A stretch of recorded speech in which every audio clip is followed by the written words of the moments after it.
The year is 1774. In the glittering halls of Prussian power, where marble columns rise like sentinels of authority and crystal chandeliers cast dancing shadows across polished floors, a scandal is quietly unfolding. Not with the clash of swords or the thunder of diplomatic protest, but with something far more dangerous, the whisper of forbidden love. This is the story of Frederick William II, a man who would become King of Prussia, and Wilhelmine Enke, a woman history tried to forget. A tale of passion that defied every rule of royal protocol. A relationship that would shake the foundations of one of Europe's most powerful monarchies, and a love that would endure through war, political intrigue, and the relentless scrutiny of an unforgiving court. But to understand how a simple musician's daughter could capture the heart of a future king, we must first understand the world into which both were born, a world of rigid hierarchy, absolute power, and secrets hidden behind gilded doors. Berlin, 1760. The city pulses with the energy of enlightenment and military might. Prussia, under the iron rule of Frederick the Great, has emerged as a formidable European power. The streets echo with the march of perfectly drilled soldiers, while salons buzz with philosophical debates. It is an age of contradictions, of reason and romance, of discipline and desire. In the royal palace of Charlottenburg, a boy named Frederick William grows up in the shadow of his legendary uncle, Frederick the Great. The child is sensitive, artistic, drawn to music and beauty rather than military strategy and statecraft. His tutors despair. His uncle watches with barely concealed disappointment. This boy, second in line to the Prussian throne after his father, seems everything a Prussian prince should not be. Young Frederick William learns early that his desires must be hidden, his true nature suppressed. He practices the cello in private chambers, composes music he will never publish under his own name, and dreams of a life different from the one destiny has prepared for him. The palace is his prison, gilded and grand, but a prison nonetheless. Meanwhile, across the city in a modest dwelling near the Spree River, another child enters the world. Wilhelmine Enke is born in 1753 to Johann Enke, a skilled trumpet player in the royal orchestra, and his wife Anna. The family is respectable but poor, their status dependent on the whims of royal patronage and the father's ability to perform. Little Wilhelmine grows up surrounded by music. She learns to move with grace, to sing with a voice like morning light on water, to charm with a smile that seems to hold secrets. Her beauty is not the conventional prettiness of porcelain dolls that adorn aristocratic parlors. It is something more vital, more alive. Dark eyes that sparkle with intelligence, a figure that promises earthly delights, and a spirit that refuses to be confined by the limitations of her birth. But the Enke family understands the precarious nature of their position. In a world where bloodline determines everything, talent alone cannot guarantee survival. They know that Wilhelmine's beauty could be either her salvation or her destruction. The year 1765 marks a turning point. Frederick William's father dies unexpectedly, making the 12-year-old boy the direct heir to the Prussian throne. The weight of an empire settles on shoulders still too young to bear it. Frederick the Great intensifies his nephew's education, determined to forge this sensitive boy into a warrior king worthy of Prussia's martial traditions. The young prince endures endless military drills, studies the campaigns of ancient generals, attends council meetings where the fate of nations is decided with cold calculation. But at night, in the privacy of his chambers, he still plays his cello, the melancholy notes expressing the loneliness that threatens to consume him.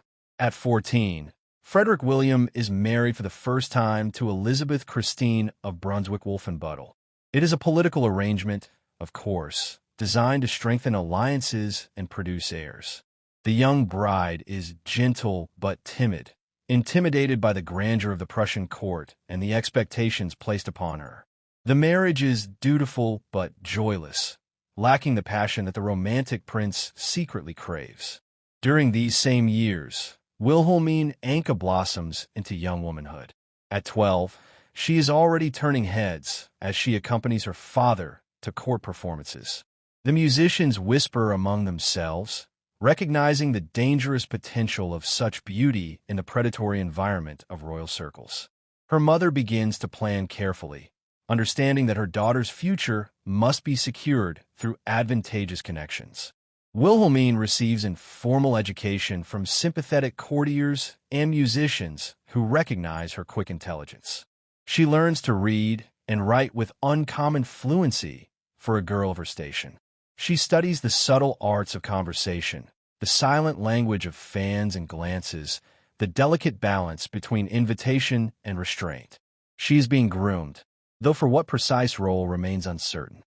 The first meeting happens by chance in 1769, or perhaps it is fate masquerading as coincidence, the way destiny often does in stories of great passion. Frederick William, now 24 and suffocating in his loveless marriage, often escapes the palace to attend musical performances in less formal settings. He craves the authenticity he finds among artists and musicians, people who create beauty for its own sake rather than for political advantage. On a crisp autumn evening, he attends a private concert in a merchant's home. The rooms are warm and intimate, far removed from the cavernous halls of the palace. Wine flows freely, conversation sparkles, and then she appears. Wilhelmine Enke, now 16, has been invited to sing. She stands before the assembled guests in a simple gown that somehow makes her beauty more striking than any elaborate costume could. When she opens her mouth, the room falls silent. Her voice is pure and clear, carrying a folk melody with such emotional honesty that grown men feel tears prick their eyes. Frederick William is transfixed. He has heard the greatest opera singers in Europe, the most celebrated court musicians, but this girl's voice touches something deeper. It speaks to the hidden part of himself, the part that yearns for genuine feeling in a world of carefully orchestrated pretense. After the performance, he approaches her. Their conversation is brief, proper, observed by dozens of eyes. But in those few minutes, something fundamental shifts in both their lives. He sees in her eyes a spirit as confined by circumstance as his own. She sees in his gaze a hunger for authentic connection that mirrors her own secret longings. They part that evening with nothing more than polite words and a formal bow. But both know they will meet again. The affair begins slowly, carefully, hidden in the shadows that exist even in the most transparent of courts. Frederick William arranges for Wilhelmine to receive a modest apartment in Berlin, officially as patronage for her musical talents. It is a transparent fiction, but one that allows them both a measure of dignity. Their early meetings are furtive, charged with the electricity of forbidden attraction. He comes to her disguised in plain clothes, a prince playing at being an ordinary man.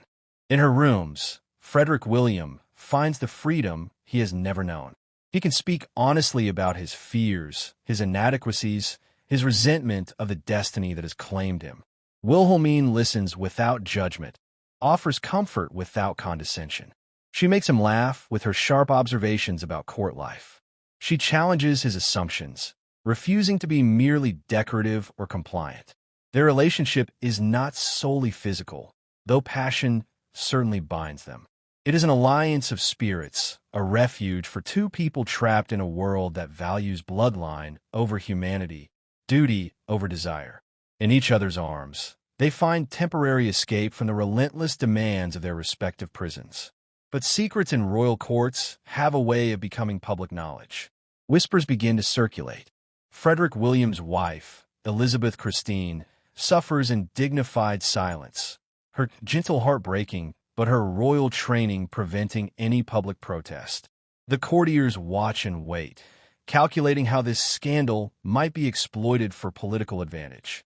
Frederick the Great hears the rumors and summons his nephew. The confrontation is brutal. The old king, who has subordinated every personal desire to the demands of statecraft, has no patience for romantic entanglements that might compromise Prussia's interests.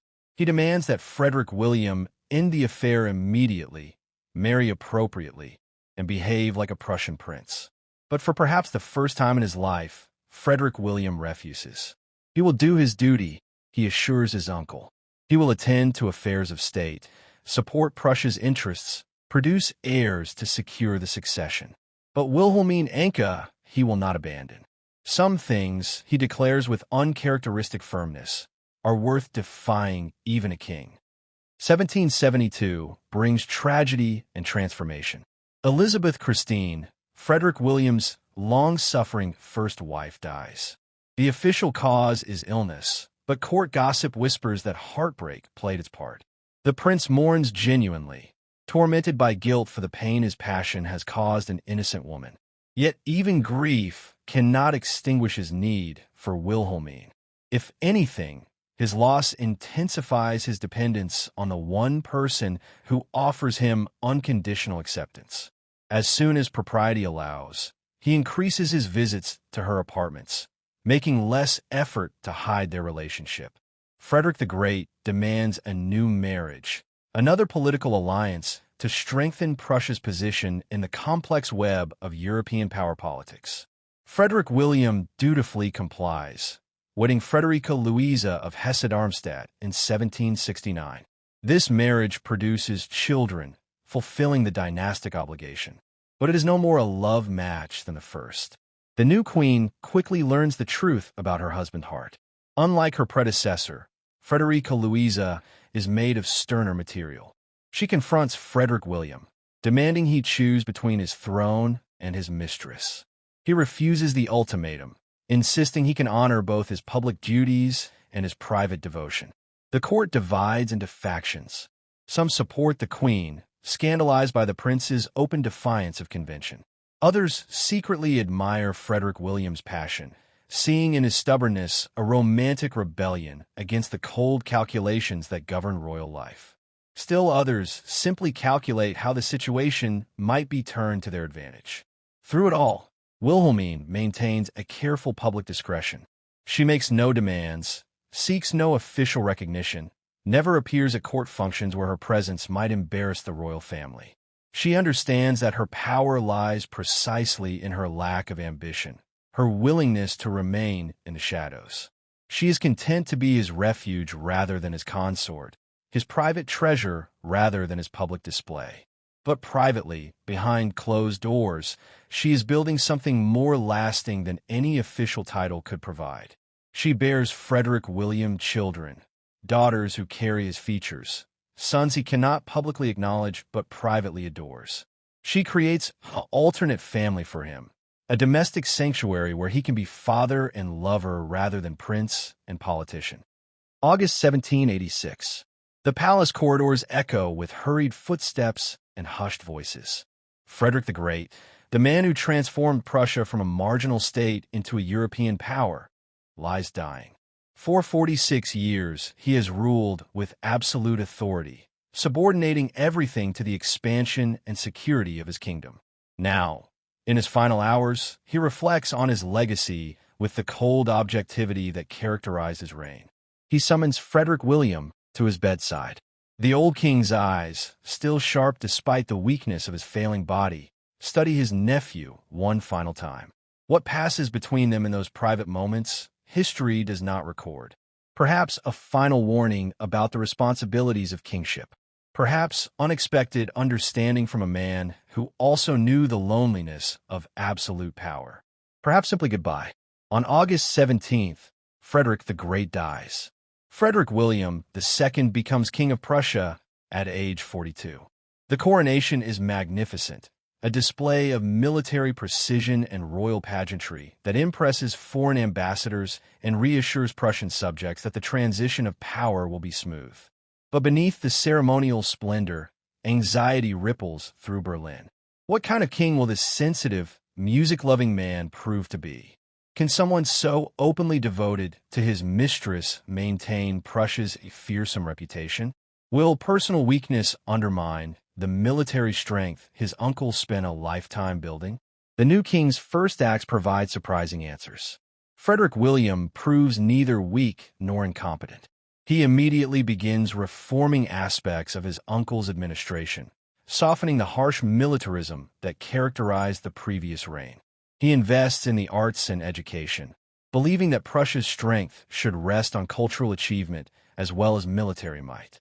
He also modernizes the army, paradoxically demonstrating that his artistic temperament does not preclude strategic thinking. He strengthens fortifications, reorganizes regiments, and ensures that Prussia remains a force to be reckoned with on the European stage. His advisors, who feared indecisive leadership, are pleasantly surprised by his clear-sighted pragmatism in matters of state. And Wilhelmine, with his new power, Frederick William could finally acknowledge her publicly, perhaps even marry her as some monarchs have married their longtime mistresses. But he chooses differently. He understands that official recognition would expose her to the full viciousness of court politics, make her a target for every faction that opposes his policies. So he continues to protect her through discretion, loving her no less, but shielding her from the dangers that accompany public prominence.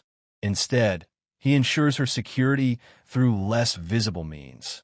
He purchases estates in her name, establishes financial accounts that will provide for her and their children regardless of political fortunes.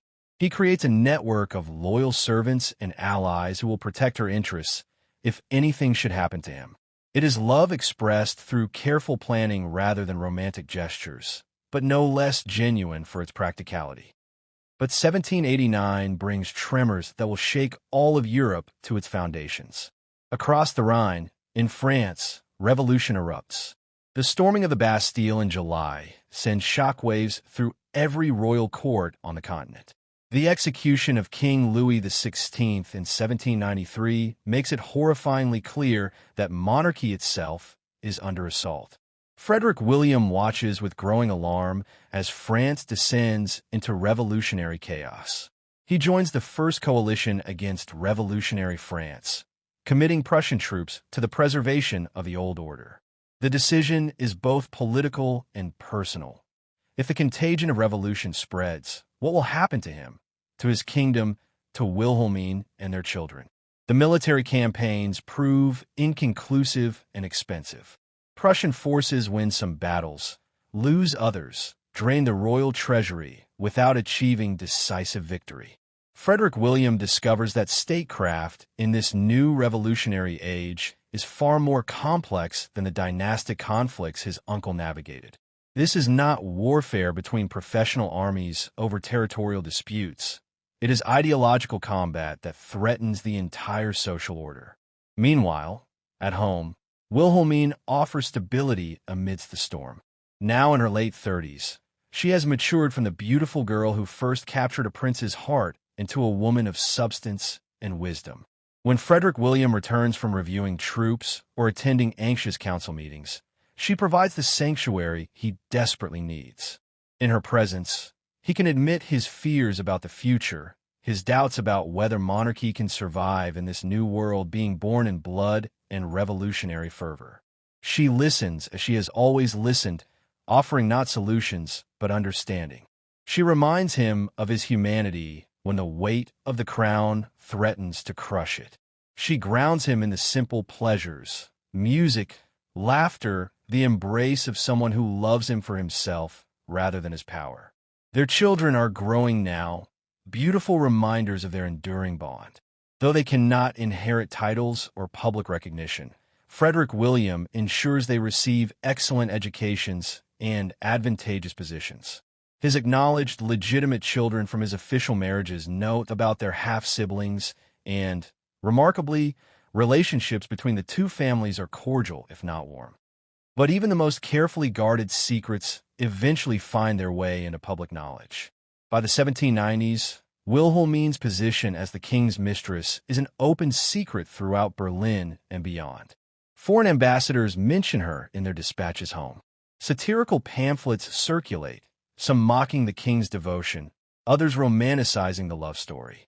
Frederick William faces increasing pressure to formalize his relationship or end it. His official wife, Queen Frederica Louisa, though long resigned to the situation, maintains her dignified opposition. The conservative faction at court argues that such open defiance of convention weakens the monarchy's moral authority precisely when it needs strengthening against revolutionary ideology. But the king remains steadfast. In 1796, he takes a step that shocks the court. He grants Wilhelmine a title, making her the Countess von Lichtenau. It is not a royal title, not official recognition as consort, but it is acknowledgement nonetheless. It grants her social standing, legal protection, and a measure of respectability. The reaction is explosive. The queen threatens to withdraw from court entirely. Conservative nobles protest that such elevation of a commoner, a musician's daughter, degrades the entire aristocracy. Religious authorities preach about the sanctity of marriage and the sin of adultery. Foreign courts watch with fascination and judgment. Frederick William weathers the storm with surprising resilience. He has learned that being king means making decisions others will hate, bearing criticism that would crush lesser men.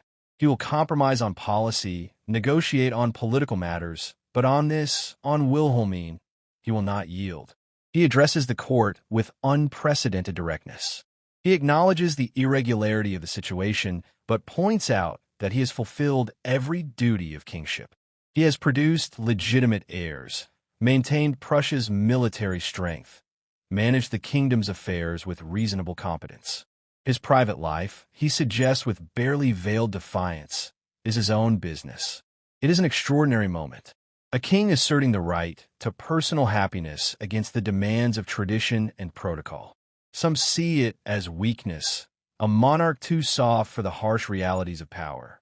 Others, particularly among the younger generation influenced by Enlightenment ideas about individual liberty, see it as admirable, a man refusing to sacrifice his humanity on the altar of political necessity. Wilhelmine herself accepts her new title with characteristic grace. As Countess von Lichtenau, she acquires a more formal role, but maintains her essential discretion. She appears at carefully selected semi-public functions, but never at the most formal court ceremonies. She holds salons that become gathering places for artists, musicians, and progressive thinkers, contributing to Berlin's cultural life without directly challenging the Queen's official position. The final years of Frederick William's reign are marked by increasing political complexity and personal contentment. Europe remains convulsed by the aftermath of the French Revolution and the rise of Napoleon Bonaparte. Prussia navigates a precarious path, sometimes allied with France, sometimes against it, always seeking advantage in the shifting landscape of power. The king's health begins to decline in the early 1800s. The stress of managing a kingdom in revolutionary times, the physical toll of military campaigns, the emotional weight of balancing public duty with private desire, all of it catches up with him. He suffers from gout, respiratory problems, and periods of debilitating fatigue. Through his illness, Wilhelmine never wavers. She nurses him through bad spells, manages his household when official duties overwhelm him, provides the emotional support that keeps him functioning. Their relationship, tested by decades of political pressure and public scrutiny, has evolved into something deeper than passion, a partnership forged through shared struggle and mutual respect. In these final years, Frederick William takes steps to secure Wilhelmine's future after his death. He knows his legitimate heirs may not feel bound to protect his mistress once he is gone. So he ensures her financial security through irrevocable legal arrangements, grants of land and property that cannot be easily confiscated, and written instructions to trusted advisors about her protection. He also writes to her letters that reveal the depth of his devotion. In one particularly moving document preserved in archives, he thanks her for giving him the only genuine happiness he has known, for loving the man rather than the crown, for maintaining dignity through decades of difficult circumstances. He acknowledges the sacrifices she has made, the public condemnation she has endured, the limitations she has accepted for his sake. These are not the words of a man who sees his mistress as merely a sexual convenience or youthful indiscretion. This is a man recognizing his life partner, even if the world will never acknowledge her as such. November 16th, 1807. Frederick William II dies at the age of 53. His passing is not unexpected. His health has been failing for months. But death, even when anticipated, still brings shock and grief. The official mourning is grand and solemn. Cannons boom, bells toll, soldiers in perfect formation escort the king's coffin through Berlin streets. Foreign dignitaries attend, speeches are made celebrating his reign, and Prussia bids farewell to its monarch with all the ceremony tradition demands. But in a quieter residence across the city, a different kind of mourning takes place. Wilhelmine, now the Countess von Lichtenau, receives the news of Frederick William's death with the composed dignity that has characterized her entire adult life. She does not weep publicly, does not make dramatic displays of grief. But those closest to her see the light go out of her eyes, the vitality drain from her movements. She has lost more than a royal protector. She has lost the man she has loved for nearly 40 years, the father of her children, the companion who shared her thoughts and dreams. The man who defied convention, risked political stability, and endured endless criticism, all for her. And now she must face the consequences of that devotion. Frederick William's son and heir, the new King Frederick William III, has never approved of his father's relationship with Wilhelmine. He represents a return to conservative values, a rejection of the more liberal attitudes his father embraced. Within weeks of assuming the throne, he moves against his father's former mistress. Wilhelmine is arrested on charges of undue influence over the late king, accused of manipulating him into making financial decisions that benefited her at the state's expense. It is a transparent attempt to punish her for her long relationship with Frederick William, to symbolically purge the new reign of the previous king's perceived moral failures. The trial is brutal. Prosecutors paint her as a scheming courtesan who seduced a weak king, drained the treasury for personal gain, and degraded the monarchy with her presence. They ignore the decades of discretion, the genuine love that bound her to Frederick William, the stability she provided during tumultuous times. In death, Frederick William cannot defend her. His letters, his careful financial arrangements, even his elevation of her to countess, all are reinterpreted as evidence of manipulation rather than devotion. Wilhelmine is convicted and stripped of her title and much of her property. She is imprisoned briefly, then banished from court circles entirely. The woman who was for decades the most important person in a king's life is erased, written out of official history as an embarrassing episode best forgotten. But Wilhelmine's story does not end in disgrace and obscurity, though that is what her enemies intend. Released from imprisonment, she retires to a modest estate Frederick William managed to protect for her through particularly clever legal arrangements. There, she lives quietly for another 13 years, maintaining contact with her children and a small circle of loyal friends.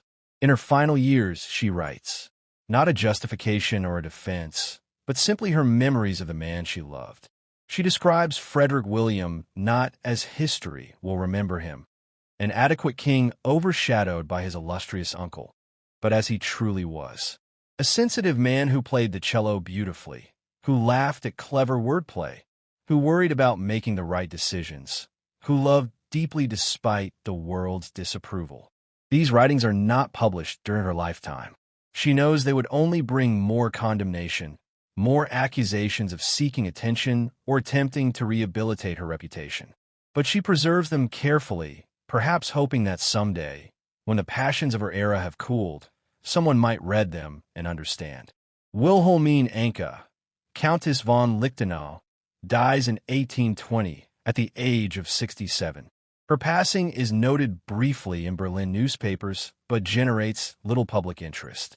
The woman who once held a king's heart is buried quietly, attended by her children and a handful of people who remember her not as a scandalous mistress, but as a woman of grace, intelligence, and unexpected strength. Today, more than 2 centuries later, historians are finally beginning to reassess Wilhelmine Enke's place in Prussian history. The letters Frederick William wrote to her, the financial records of his careful provision for her future, the testimony of those who knew them both, all paint a picture far more complex than the simple narrative of royal scandal. Wilhelmine was not a scheming adventuress who manipulated a weak king. She was a woman who loved a man who happened to be royal, who accepted the limitations and dangers that love imposed, who maintained dignity through decades of public condemnation. In an age when women had few options for agency or independence, she carved out a space for herself through intelligence, discretion, and genuine affection. And Frederick William II, so often dismissed as a mediocre king who failed to live up to his uncle's legacy, perhaps deserves recognition for a different kind of courage. He was a man who insisted on his right to personal happiness in a world that demanded total subordination of self to state. He proved that it was possible to love deeply while still fulfilling one's duties, to honor both the demands of the crown and the needs of the heart. Their story challenges the simplistic narratives we often tell about power and passion, duty and desire. It reminds us that even in the most rigid hierarchies, the human heart finds ways to assert itself. That love, genuine and enduring, can exist even in the most unlikely circumstances. That sometimes the most radical act is simply choosing to be human rather than a symbol. In the Grand Palace of Charlottenburg, visitors can still walk the halls where Frederick William grew up, see the rooms where he struggled with the demands of royalty. In quieter corners of Berlin, a few plaques mark properties once associated with Wilhelmine, though casual tourists pass them without noticing. But the real monument to their relationship exists not in bronze or marble, but in the stubborn persistence of their story. Despite attempts to erase Wilhelmine from history, despite official condemnation and social disapproval, the truth endures. A king loved a woman who was not his queen. He loved her publicly, consistently, and without apology for nearly 40 years. And she loved him back, accepting obscurity and hardship as the price of genuine connection. In an age of carefully managed royal images and strategic marriages, when monarchs were expected to sacrifice everything personal on the altar of political necessity, Frederick William and Wilhelmine dared to claim something for themselves. They created a private world where love mattered more than protocol, where authenticity trumped appearance, where two people found refuge in each other despite the storm of public disapproval surrounding them. Their love did not change the course of empires or prevent wars. It did not reform social structures or challenge the fundamental inequalities of their era. But perhaps that was never its purpose. Perhaps the significance of Frederick William and Wilhelmine's relationship lies precisely in its intimate, personal nature, a reminder that even in the most public of lives, even under the weight of crowns and the scrutiny of history, the human need for connection persists. We tell ourselves stories about power and glory, about military victories and political triumphs. We construct grand narratives of nations rising and falling, of revolutions that reshaped the world. And these stories matter, of course. They reveal important truths about human civilization and historical change. But we also need stories like this one. Stories about two people who found each other across the barriers of class and convention, who built a private sanctuary in the midst of public chaos, who insisted on their right to love despite the world's insistence that such love was impossible, inappropriate, scandalous. Because ultimately, history is not just the story of kings and battles, treaties and revolutions. It is also the story of human beings struggling to find meaning, connection, and happiness in whatever circumstances fate has placed them. It is the story of choices made in the intimate darkness, of loyalties maintained when it would be easier to surrender, of love that endures even when the world declares it should not exist. Frederick William II ruled Prussia for 21 years. He fought wars, signed treaties, managed crises, and eventually died, as all monarchs do. History has largely forgotten him, remembering instead the more spectacular figures who preceded and followed him on the Prussian throne. But somewhere in Berlin, perhaps, there exists a ghost of the life he truly valued. An echo of music played in private chambers, of laughter shared with the only person who saw him as simply a man, of quiet evenings when a king could set down his crown and rest his head in the lap of the woman he loved.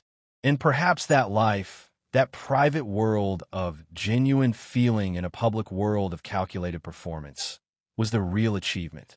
Not the treaties or the battles, not the territorial gains or political maneuverings, but the stubborn creation of authentic connection in a world designed to prevent it.